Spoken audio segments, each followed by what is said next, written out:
दोस्तों नमस्कार, मैं मिलिंद वालावलकर आपका इस नए वीडियो में स्वागत करता हूं। दोस्तों, हमारे पहले वीडियो में हमने देखा पंचतंत्र ऑफ फाइनेंशियल प्लानिंग और फाइनेंशियल पिरामिड के बारे में। आज हम कुछ नया कंसेप्ट लेके आए हैं जिसका नाम है thumb rule of financial planning. दोस्तों, घर खर्च चलाते समय हमें काफ़ी सारी चीज़ों का ख्याल रखना पड़ता है, जैसे कि घर का खर्च, EMI, सेविंग और इन्वेस्टमेंट और लाइफस्टाइल। ये सारी चीज़ों का मेल करते करते कभी कभी हमारे नाक में दम आ जाता है। तो दोस्तों, ये किस तरीके से किया जाए जिससे कि हमारा फाइनेंशियल प्लानिंग भी हो और हमें मानसिक शांति मिले। आइए देखते हैं basic thumb rule of financial planning के बारे में। जो भी हमारा मंथली टोटल इनकम होता है, जिसको हम नेट इनकम कहते हैं। नेट इनकम का मतलब है आफ्टर टैक्स, जो हमारे हाथ में आता है पैसा। इस टोटल इनकम में से 30% हाउस होल्ड एक्सपेंसेस के लिए हमें साइड में निकाल के रखना है। माने कि घर का सारा खर्चा, इनकम के जो 30% अमाउंट निकलती है उसमें हमें चलाना है। नेक्स्ट 30% हमें EMI के लिए साइड में निकाल के रखना है। EMI का मतलब है इक्वेटेड मंथली इंस्टॉलमेंट। माने कि हर महीना हमारा अगर हाउसिंग लोन है, कार लोन है या पर्सनल लोन है, तो उसका जो इंस्टॉलमेंट आता है EMI, वो 30% से ज़्यादा नहीं होना चाहिए। उसके बाद 10% इनकम जो है, ये हमारे लाइफस्टाइल एक्सपेंसेस के लिए हमें बाजू में निकाल के रखना चाहिए। लाइफस्टाइल एक्सपेंसेस का मतलब है कि करंट लग्जरीज, माने कि लोन लेने के बावजूद और हाउसिंग एक्सपेंसेस निकालने के बावजूद हमें कुछ एक्सपेंसेस जो है बहुत ज़रूरी होते हैं, जैसे कि मूवी देखना, होटलिंग करना, आउटिंग करना। ये सारे हमारे करंट लग्जरीज हैं जो हमें साथ में करते रहना ज़रूरी है। मगर यहीं पे कई लोग चूकते हैं और 10% से ज़्यादा एक्सपेंसेस करते हैं। तो ये 10% तक सीमित अगर रहे तो हमारा फाइनेंशियल प्लानिंग बहुत बढ़िया तरीके से बैठ सकता है। Remaining 30% should be our compulsory saving. जैसे मैंने लास्ट एपिसोड में आपको कहा था कि हमारा जो इनकम होता है, उस इनकम में से सबसे पहले आपको कंपल्सरी सेविंग बाजू में निकालना है। That comes to 30%। 30% पैसा बाजू में निकालने के बाद रिमेनिंग 70% हमें किस तरीके से खर्चा करना चाहिए, ये आपको मैंने बताया। 30% towards house hold expenses, 30% towards EMI of loans and 10% toward lifestyle. आइए अब देखते हैं जो 30% कंपल्सरी सेविंग है, इसको हम किस तरीके से बाइफरकेट करेंगे। ये 30% में से 10% saving will go towards short term saving. माने 10% पैसा हमारा शॉर्ट टर्म सेविंग में हम लोग लगाने की ज़रूरत है। शॉर्ट टर्म सेविंग्स क्या क्या अवेलेबल है? आप बैंक में FD कर सकते हैं, पोस्ट ऑफिस में टाइम डिपॉजिट रख सकते हैं, म्यूचुअल फंड्स में SIP कर सकते हैं, शेयर्स में कुछ इन्वेस्ट कर सकते हैं, या तो कंपनी डिपॉजिट्स में इन्वेस्ट कर सकते हैं। चॉइस हमारी है, जहाँ कहीं पे हम कंफर्टेबल है वहाँ पे ये इन्वेस्टमेंट्स कर सकते हैं, या तो in all the investment avenues थोड़ी थोड़ी रकम हम इन्वेस्ट कर सकते हैं, सेव कर सकते हैं।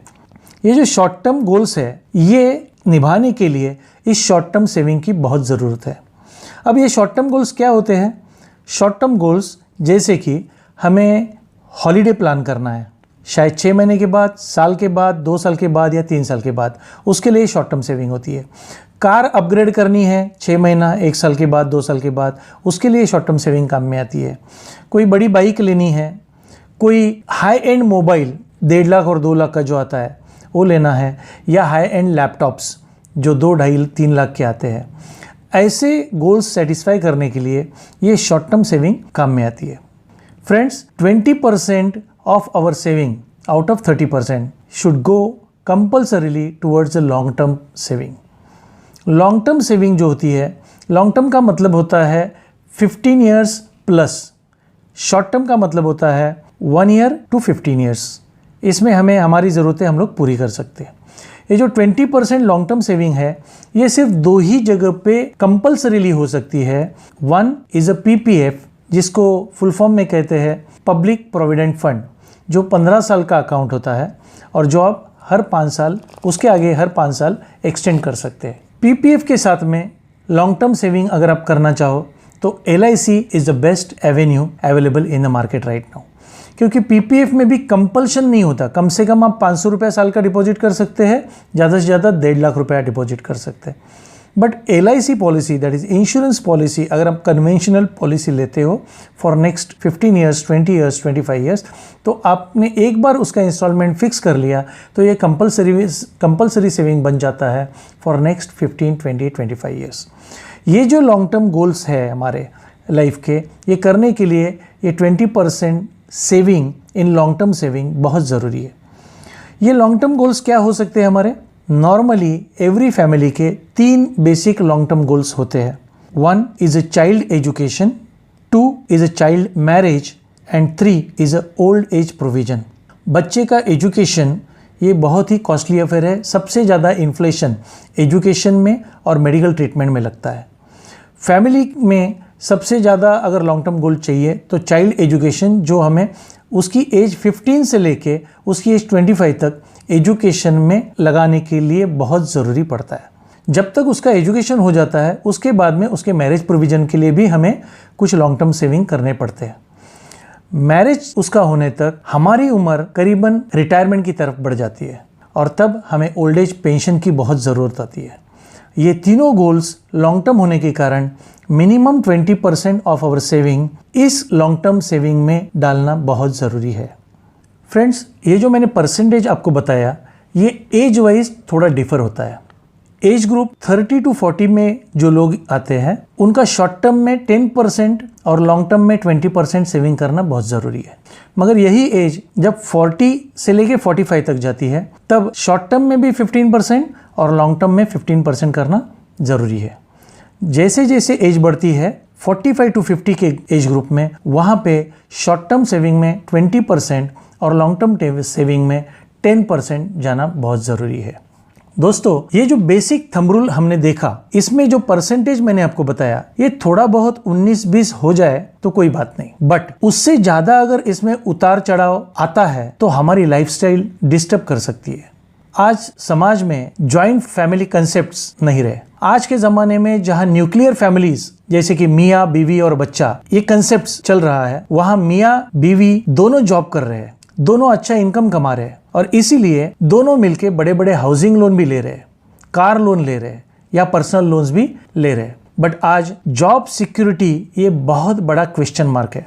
अगर दोनों में से एक का जॉब भी चला जाए या दोनों का जॉब चला जाए तो डिजास्टर माने कि भूचाल आ सकता है।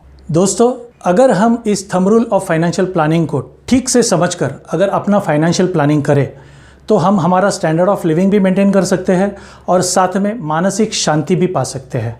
दोस्तों, फिर मिलेंगे अगले हफ्ते नए कंसेप्ट के साथ। धन्यवाद।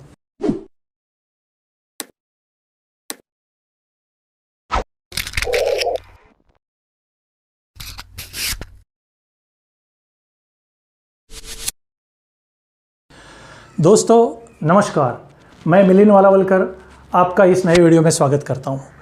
दोस्तों, हमारे पहले वीडियो में हमने देखा पंचतंत्र ऑफ फाइनेंशियल प्लानिंग और फाइनेंशियल पिरामिड के बारे में।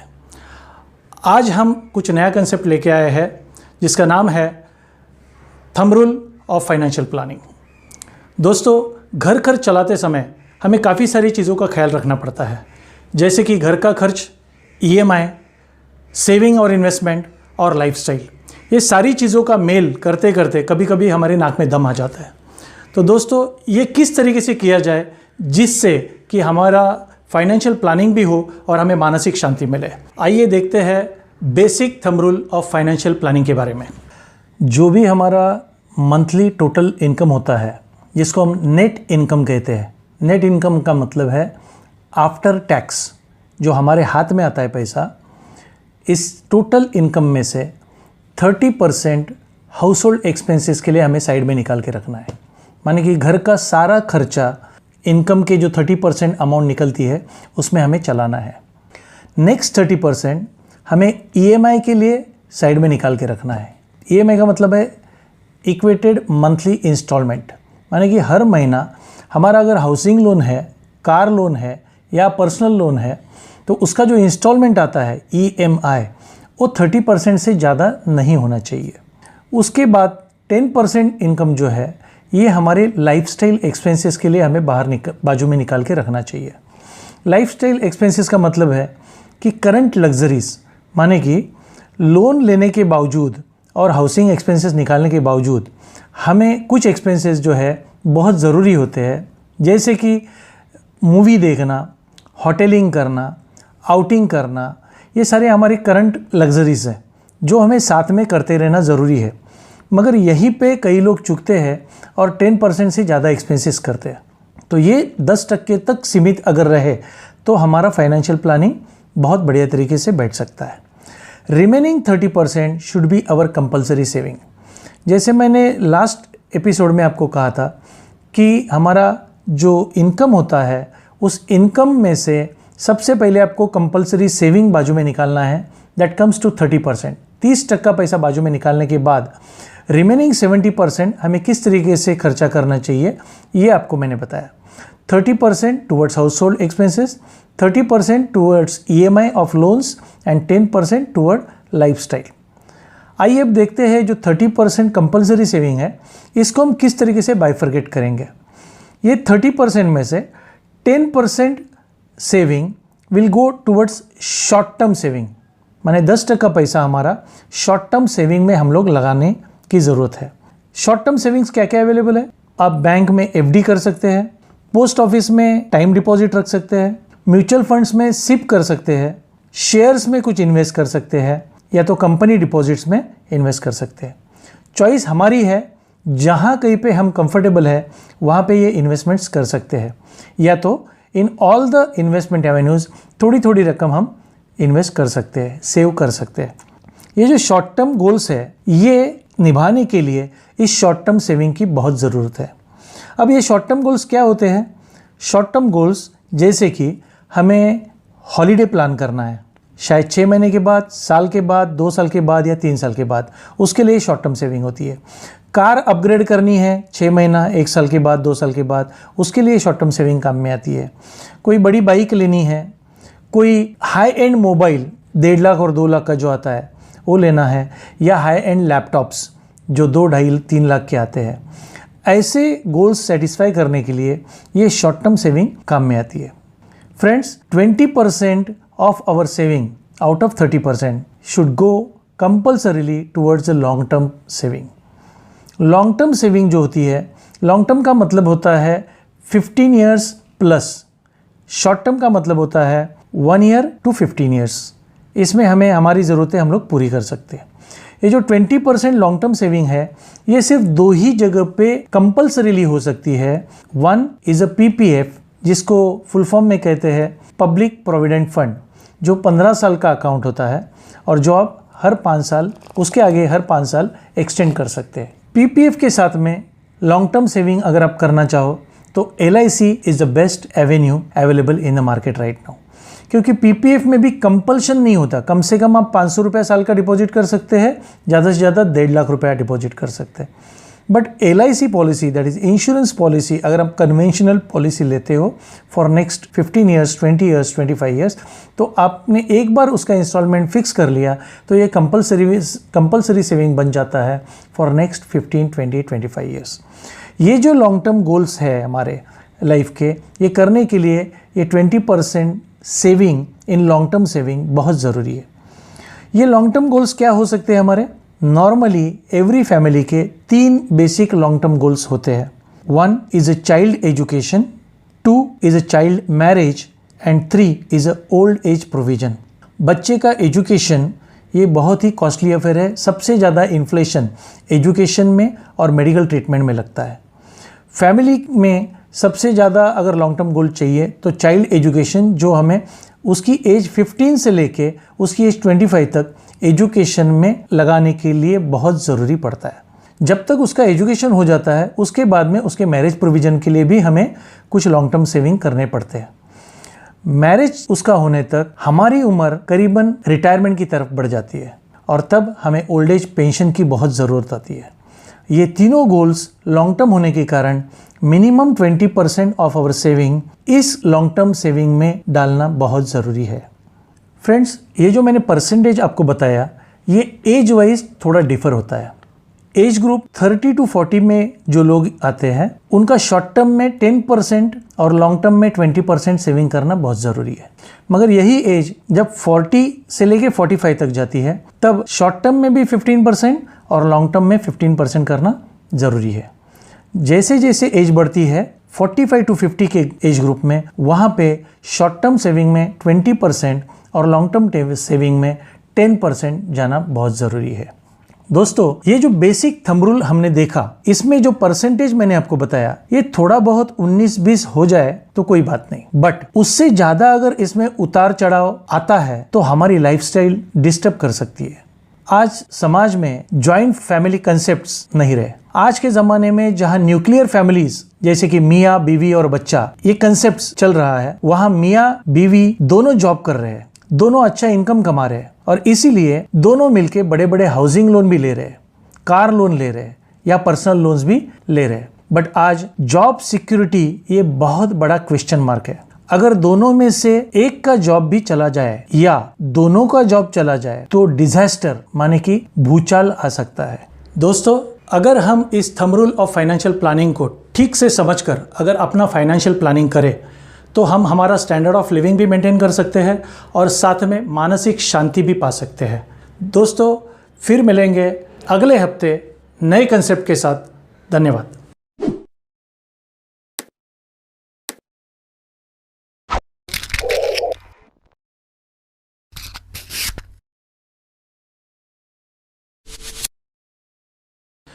दोस्तों नमस्कार, मैं मिलिंद वालावलकर आपका इस नए वीडियो में स्वागत करता हूं। दोस्तों, हमारे पहले वीडियो में हमने देखा पंचतंत्र ऑफ फाइनेंशियल प्लानिंग और फाइनेंशियल पिरामिड के बारे में।